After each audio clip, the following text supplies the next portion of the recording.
And so this alignment is through the two ends of the swing, from the club head down to the feet. Okay, it's an alignment through that, which, as I said before, with the context of the golf swing, is it needs to be necessarily in opposition down here. I'm not trying to align this at me.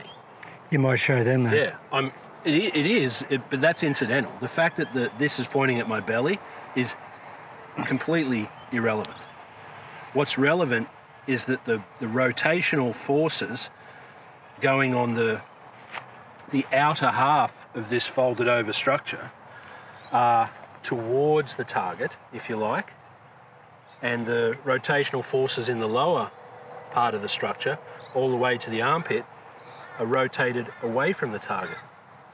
And that opposition puts the two halves into what is in effect aligned to each other. Now, I know that it doesn't look like that. That's why I'm using the word alignment, because I want you to understand that it is truly aligned. And the reason it is because the swing isn't purely a folded over structure. It's also an unfolded one. And so I'm in alignment for that ever crucial moment when the swing gets unfolded. And I'll show you that on here. If I simply maximize that opposition, okay, and now just simply lift it straight up in the air. I'm not going to change any of the rotation you see here, and you'll see that. I'm just going to lift it straight up in the air, no rotation. Am I not aligned? Right? It's like the gladiator. Are you not entertained? Yeah. Am I not aligned? Yeah. Okay. And so there's this moment, John, one moment. That's all it needs. I'm setting up to be aligned at that moment, to drop on the other side of that moment and become in opposition again on the other side. But that opposition on the other side is just as aligned as I'm saying this is. So this is in alignment, in rotation, purely for this moment. And when it drops on the other side of this moment, I now go into opposition on the other side. And I would argue that this is in alignment.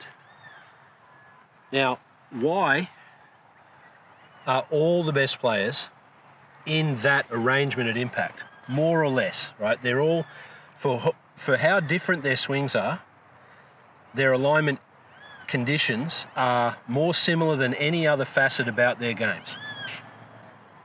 Can we agree on that? Yep. Okay, now I haven't really thought about everything, so maybe I'm missing a part where they're all the same, right?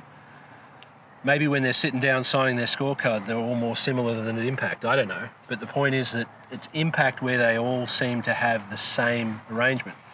Let's look at what we want at impact. At impact, we want all the energy to be going down the shaft of the club, into the head of the club, into the ball.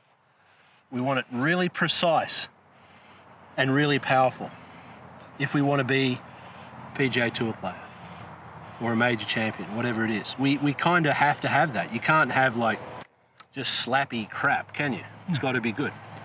So there's something about that arrangement that speaks to that fact.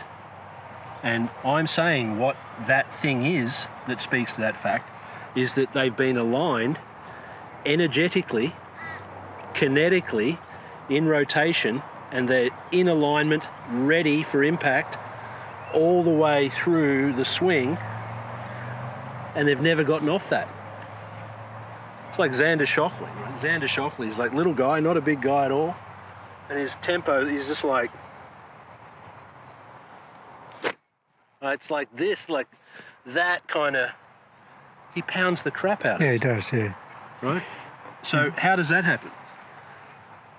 As I'm describing here, that's what I think's going on. Yeah.